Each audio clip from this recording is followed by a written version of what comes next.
내 총합의 일부라고 느낄 수 있을 만한 아이돌이 있는 것도 행운인 것 같고, 그러니까 인정하고 싶지 않을 수도 있잖아요. 나의 총합의 일부가 너? 안녕하세요. K-팝 하는 여자들 유진입니다. 다들 K-팝 들으실 때 가사 유의해서 들으시나요? 저 같은 경우에는 가사가 너무 좋으면 때로는 눈물을 흘릴 때도 있는 것 같아요. 아마 K-팝 좋아하시는 분들 중에서는 그런 분들 많으실 거라고 생각을 해요. 근데 이번에 샘터에서 프로 K-팝 작사가가 되는 법이라는 책을 보내주셨어요. 읽으면서 작사를 한다는 게 정말 어려운 일이구나. 그 한 줄 한 줄 쓰는 게 되게 고통스럽고 또 즐거운 일이겠구나라는 그런 생각을 하면서 읽게 되었습니다. 그러다가 제 곁에 이제 있는 작사가님이나 작사가를 준비하시는 분들이 떠올랐고 작사를 공부하고 계신 혜은님을 초대하게 되었습니다. 오늘 반갑게 맞이해주세요. 안녕하세요. 초대해 주셔서 감사하고요. 내 소개를 드리면 퇴근 후에 말씀하신 것처럼 작사 지망생으로서 작사도 열심히 쓰고 있고 일단 에세이와 소설을 쓰면서 지내고 있는 그런 사람입니다. 와, 그리고 혜은님 중요한 걸 말씀드려요. 아무튼 아이돌을 네. 아주 멋진 네. 책을 쓰신 분이죠. 저는 최근에 읽었는데 너무 재밌게 읽었고 와닿는 문장도 있어가지고 이제 인스타 스토리에 올리고 네, 또 맞습니다. 말씀도 드리고 했는데 제가 사실 그 책이 나왔을 때 그때는 좀 덕질이라는 것 자체에 회의감을 많이 느꼈던 때여가지고 뭔가 덕질을 좋게 표현하는 말을 듣고 싶지가 않은 거예요. 그러니까요. 뭔 말인지 아시죠? 네네네. 그래서 그때 안 읽었는데 지금은 어쨌든 그런 마음의 상태가 아니어가지고 읽었는데 너무 좋더라고요. 다행입니다. 이게 각각의 책이 꼭 그 나왔을 때 누군가한테 가다는 것도 너무 기쁜 일이지만 책의 또 운명이란 것이 이렇게 맞아. 뒤늦게 또 마침 맞은 분들에게 읽혔을 때 또 말씀을 전해드리면 너무 뿌듯하고 감사하고. 그러니까 각자 책이 다 와닿는 때가 맞아요. 다른 것 같아요. 아이돌도 그런 것 같습니다. 모든 것이. 저희는 이제 어떻게 알게 됐냐면 처음에 이제 혜이님한테 소개를 받아서 제가 2년 전에 했던 K-팝 하는 여자들 잡담회 때 되게 짧게 사실 그쵸. 인사만 하고 덕질 역사만 빠르게 토파보고 그리고 뭔가 우리가 어떤 거에 대해서 조금 힘든지 그리고 어떤 부분이 지금 나를 되게 좋게 하고 있는지 그런 것만 짧게 얘기하고 헤어졌고 근데 또 토크 와주셨잖아요. 네, 너무 즐거웠어요. 그때 와주셔가지고 또 너무 감사드렸고 그리고 나서 이제 도쿄돔에 오신다는 소식을 보고 어머 이게 무슨 일이야? 그러니까. 인사할 수 있으면 인사하자고 했는데 이제 여러 사정이 있으셔서 그날은 인사를 못했지만 비행기도 제가 늦게 타고 이래가지고 그래도 갔다 와서 바로 또 원빈이 생일이 있었는데 그때 만날 수 있어서 너무 좋았어요. 생각 같이 가고 사실 도쿄돔 때 뵙진 못했지만 뭔가 DM으로 얘기를 계속 꾸준히 나누고 이래서 마치 같이 겪은 듯한 일단 같은 날의 공연이었으니까 맞아. 공유 감각이 굉장히 컸던 것 같아요. 맞아요. 방금 얘기 나눴던 그 도쿄돔 이야기를 좀 짧게 좋습니다. 하고 가려고 하는데 국내에 있는 콘서트 같은 경우는 저도 분기에 한 번 정도는 타 아이돌 콘서트를 가거든요. 네네. 덕질이라기보다는 좋아하는 아이돌 콘서트를 가는 건데 그걸 갔다가 입덕까지 사실 이어지지는 또 않더라고요. 그러니까 물론 너무 좋고 막 그 기간에는 더 노래도 많이 찾아 듣고 하는데 그거랑 덕질은 조금 다른 거잖아요. 네네. 근데 혜은님이 어쨌든 해외 보러 갔다는 거 그리고 가서 덕질을 이제 시작하게 됐다는 게 그 두 가지가 저는 되게 신기하게 느껴졌어요. 일단은 저도 유진님이랑 비슷하게 좀 마음의 방이 좀 크고 다양하고 그래서 예전부터 이런 타 장르의 아티스트를 보러 간다거나 타 돌뿐만 아니라 이런 데 가는 공연장에 가서 누군가가 무대를 하는 모습을 보는 게 너무 익숙한 습관? 취미 같은 거였어요. 근데 마침 저희 친한 친구가 이제 도쿄돔에 간다고 했을 때 티켓이 마침 2장이 당첨이 됐고 근데 내가 해투는 너무 처음이라서 좀 주저되고 했을 때 내가 그럼 가서 너의 덕질을 응원하러 가줄게. 누군가가 덕질을 하고 싶은데 약간 두려움 때문에 못한다? 완전 서포트 해줄 수 있는 거죠. 아직 티켓을 비용을 내기도 전에 제가 이제 비용 내고 나 갈 거니 걱정하지 말아라. 이렇게 믿음을 심어주고 그렇게 같이 가게 된 거고요. 그 친구의 덕질을 서포트한다는 그 마음이 근데 진짜 너무 멋있다. 이젠 가서 이젠 제가 즐기는 것도 중요하잖아요. 라이즈 분들의 노래는 잘 알고 있었는데 무대를 제가 이렇게 직접적으로 본 건 당연히 처음일 뿐더러 이전에 방송이나 이런 데서 했던 퍼포먼스를 그렇게 찾아보지 않았기 때문에 저도 제가 얼만큼 이거를 친구를 응원하는 마음 이상으로 재미를 느낄 수 있을까는 약간 퀘스천이긴 했어요. 맞아요. 콘서트처럼 좀 뭔가 이들의 장점이 굉장히 극대화되게 보일 수 있는 곳에 제가 있다 보니까 그냥 바로 압도되는 그런 면이 좀 있었던 것 같아요. 그래서 제가 이따가도 말씀드리긴 하겠지만 라이즈뿐만 아니라 다른 저의 본진이 아닌 아이돌의 공연을 보러 가는 기회가 좀 있었는데 그때마다 약간 시절 덕질처럼 그런 경험을 좀 많이 했어요. 그게 다 콘서트로 입덕을 하는 경우가 좀 더 많았거든요. 제가 압도되는 그 경험으로 입덕을 해본 적이 없어가지고 그 부분이 좀 신기한 네네. 것 같아요. 저는 좀 그런 것 같아요. 일단 라이브 무대가 멋있을 때 굉장히 마음이 그쵸. 쉽게 허물어지는 타입이어서 근데 그럴 때 그냥 이런 음방 라이브 말고 콘서트는 그냥 약간 저한테 바로 그냥 큐피트 화살 쏘는 그런 느낌인 거예요. 그래서 콘서트를 함부로 가면 안 돼요. 저는 친구의 콘서트를 가는 순간 본진이 있어도 얼마간은 겸업을 하게 되는 경험을 꼭 하게 되더라고요. 그게 라이즈 때도 여지없이. 라이즈 전에 NCT 드림 네. 콘서트에서도 어쨌든 입덕을 하게 되신 맞습니다. 거고 네네. 그 전에도 온앤오프 좋아하셨잖아요. 네. 근데 기본적으로 어쨌든 실력이 좋은 아이돌을 좋아하시는 것 같긴 맞아요, 해요. 맞아요. 실력이 있어야지 어쨌든 압도도 되는 거고. 맞죠. 네네. 온앤오프도 워낙 실력 좋은 네. 가수로 유명하고 해가지고 무대 저도 네. 중요하다고 생각해요. 네. 그러니까 잘하는 게 기본 베이스고 음악적 취향이 취향은 또 맞아야 따로 있다고 하셨잖아요. 그게 가장 부합하는 아이돌은?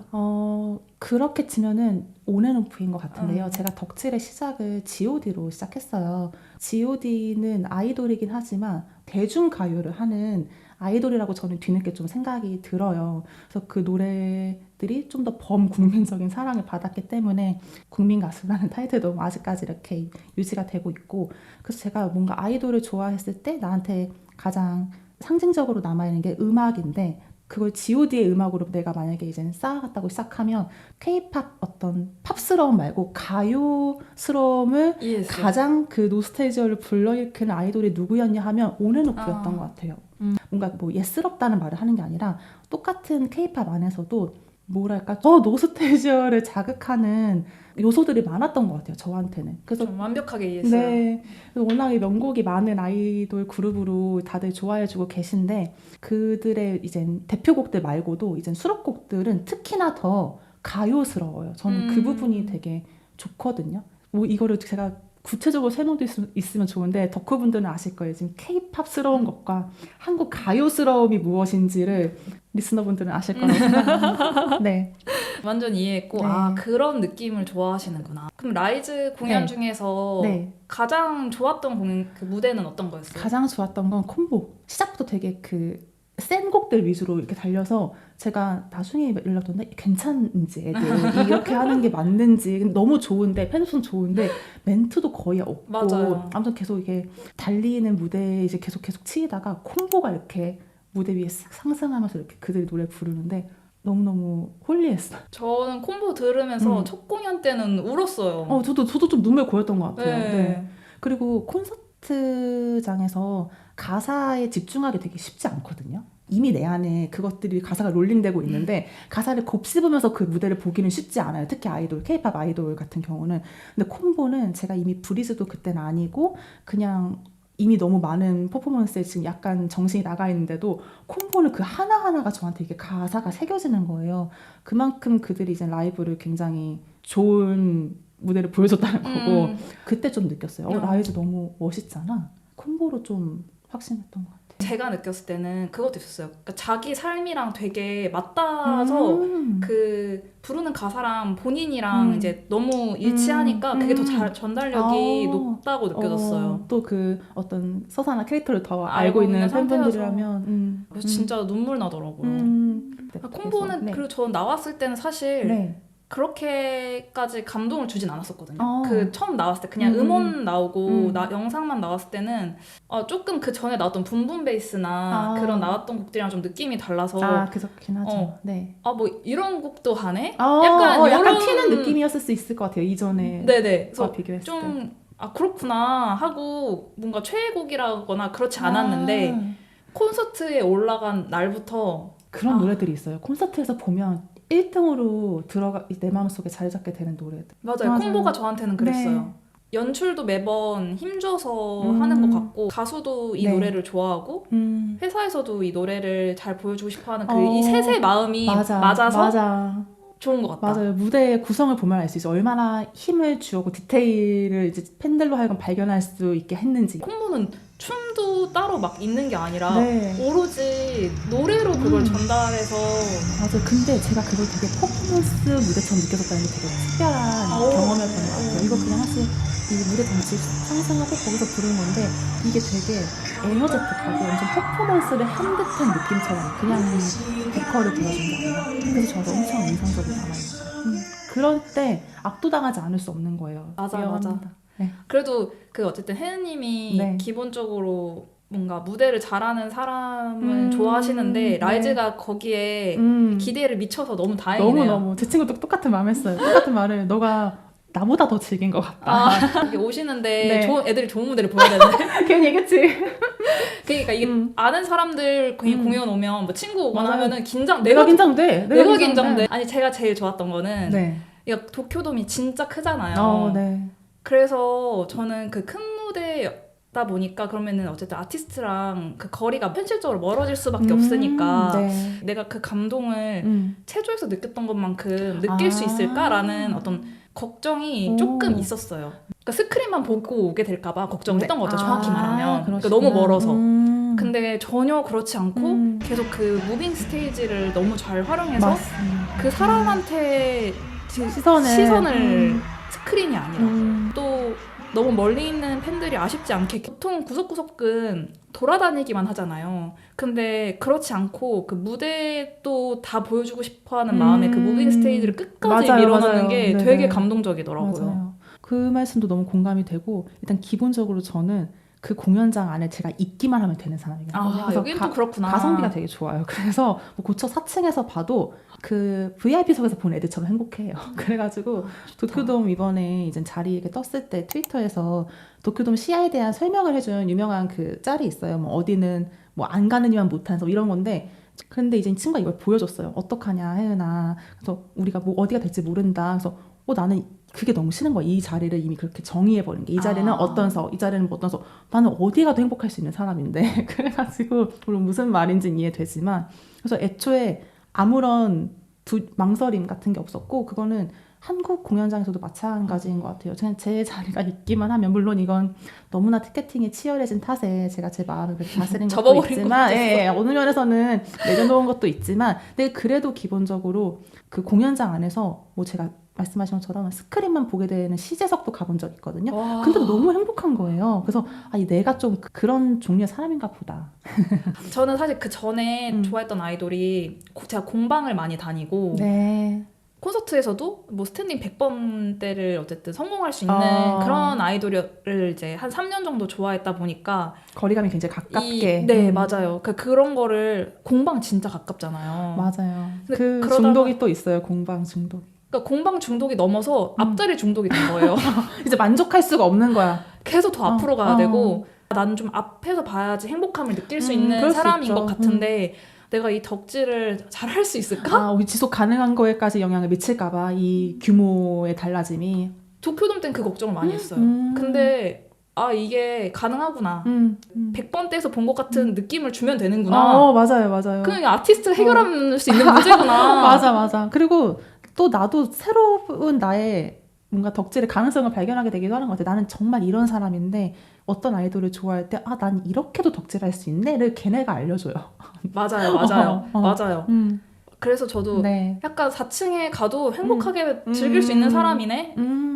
그렇게 바뀌게 된 것 같아요. 네. 근데 이런 말 했지만 저희 자리가 너무 좋은 자리여서 맞아요. 회장님 자리라고 이렇게 저를 보러 오는 구조였기 때문에 안부를 물으러 네, 가는 자리였기 때문에 그래서 그 너무 잘생긴 그 라이즈 멤버들이 그냥 너무 가까이서 보이는 느낌이었어요. 그래가지고 사실은 입덕에 큰 영향 미친 거 자리 덕분이기도 하겠다. 네. 맞아. 층일 거면 중앙 쪽이 그 무빙 스테이지의 매력을 좀 많이 느낄 수 있는 자리라고 느꼈는데 중앙 쪽이어가지고 그리고 자주 왔어요. 라이즈 처음 보는데 제가 생각한 거 이상으로 가까우니까 너무 잘생긴 사람들이 내 눈앞에서 부끄러워. 어쨌든 여기 마음을 다 비우고 뭔가 4층이어도 만족하는 상태에서 그렇게 보면은 거의 감동이. 그래서 너무 반칙이라고 생각했어요. 이거 너무했다. 지금 나한테 지금 뭔가 이렇게 내려준 거구나. 그런 느낌이 스며스며 들었어요. 근데 이 마인드가 더 좋은 것 같은 게 저도 저도 아까 도쿄동 갈 때 마음을 많이 다 내려놨다 했잖아요. 네네. 근데 그때 제가 운이 좋게 저도 플로어를 그러니까요. 당첨이 됐는데 그러니까 그렇게 마음을 다 내려놓고 플로어 당첨되니까 한 행복이 완전 맥스지. 만 배는 네, 되더라고요. 네. 그러니까 내가 꼭 앞자리를 가야겠어라고 마음 먹고 앞자리를 가서 그 자리를 즐기는 거랑 내가 좀 마음을 비워놓은 그쵸. 상태에서 난 이제 어딜 가도 즐길 수 있는 사람이 다 된 것 같아 했는데 그렇게 좋은 자리를 되는 거랑 행복감이 더 훨씬 컸던 것 같아요. 라이즈의 팬이 되신 거를 환영합니다. 시절일 뿐이어도 근데 원민이가 늘 그 얘기 하잖아요. 오래 보자고. 저 알아요. 그 말. 네, 알고 있습니다. 오래 봅시다. 근데 여긴 막 탈덕까지는 안 하고 그래도 여기도 약간 차곡차곡 저는 그라데이션으로 그냥 무지개 같은 거예요. 네, 무지개 다 있어야 완성되잖아요.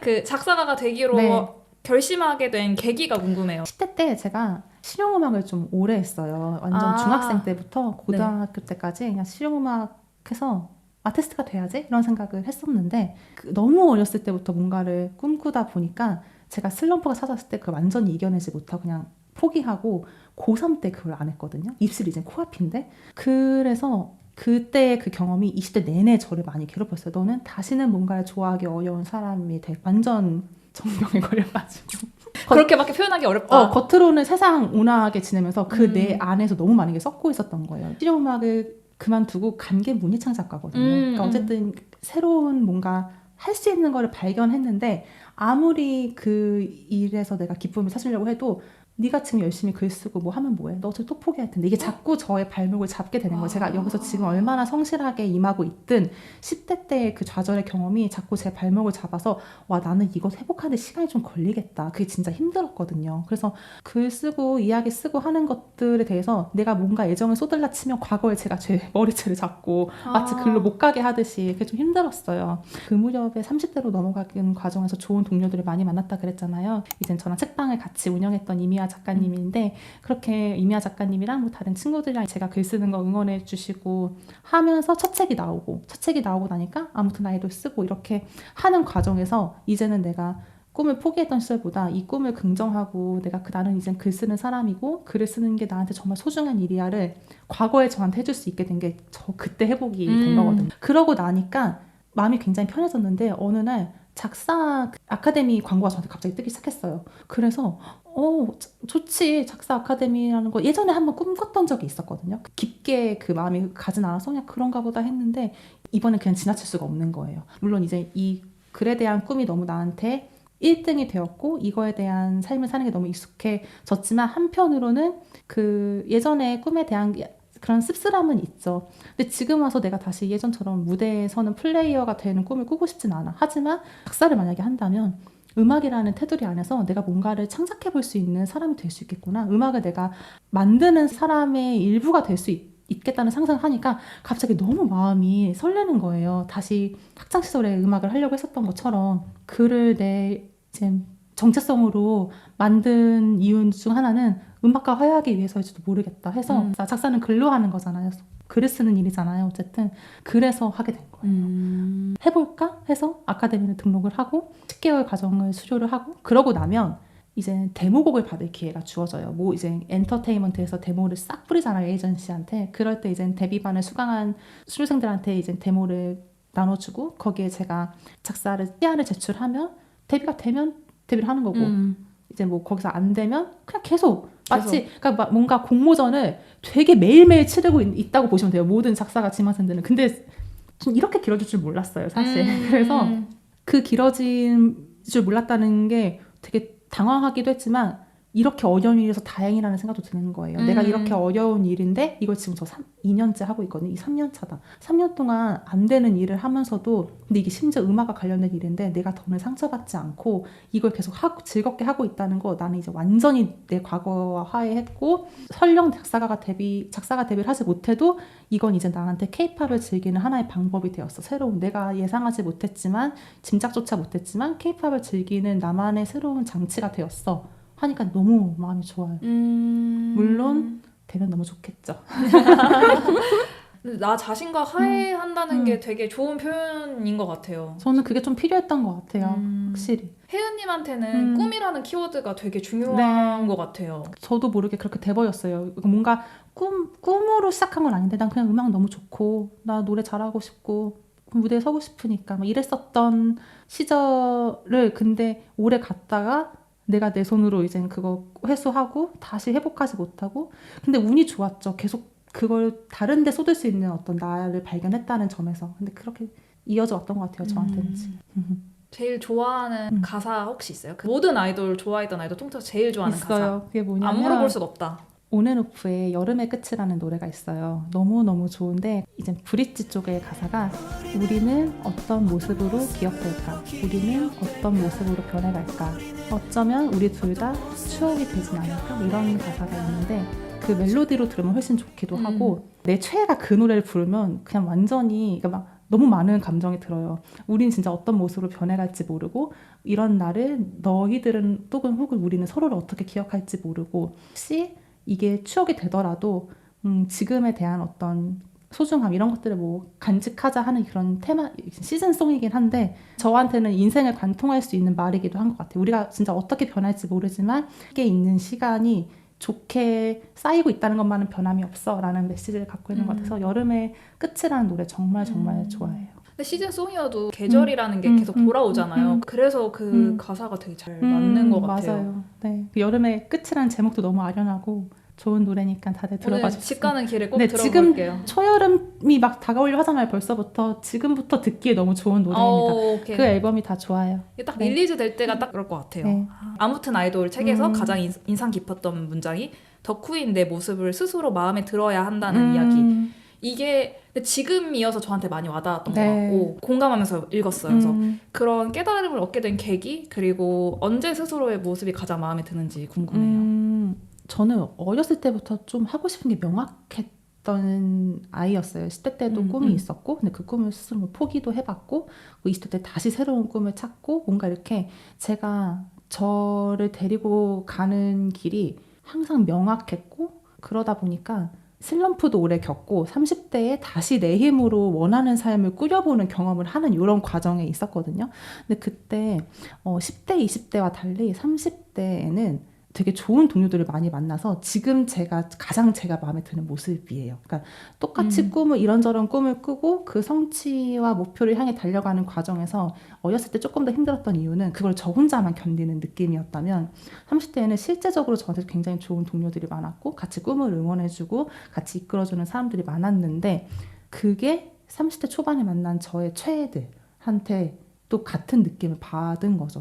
내가 그냥 단순히 나의 최애뿐만 아니라 되게 좋은 동료들을 만난 것 같은 느낌이구나. 이 30대의 나의 최애들은 지금의 저를 만드는 데에 좀 결정적인 영향을 미친 동료 중 한 명 같아요. 온앤오프가. 제 안에 아직 남아있는 줄 몰랐던 순수한 면을 발견해 준 것도 있고 그 힘을 다시 제 삶으로 끌어들이게 한 역할을 그들이 했기 때문에 제가 뭔가 개인적으로 염원하고 해내고 싶은 일들을 꾸준히 해나가는 데에 그 친구들의 존재가 힘이 돼요.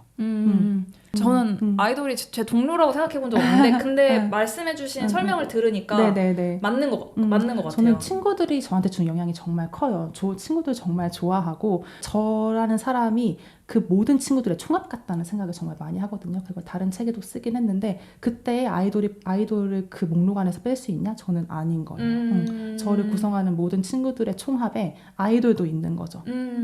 근데 그때 그걸 온앤오프로 꼽을 수 있을 것 같아요.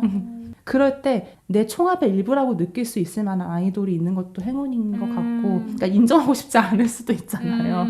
나의 총합의 일부가 너? 근데 그쵸. 너가 내 총합의 일부여서 정말 좋다.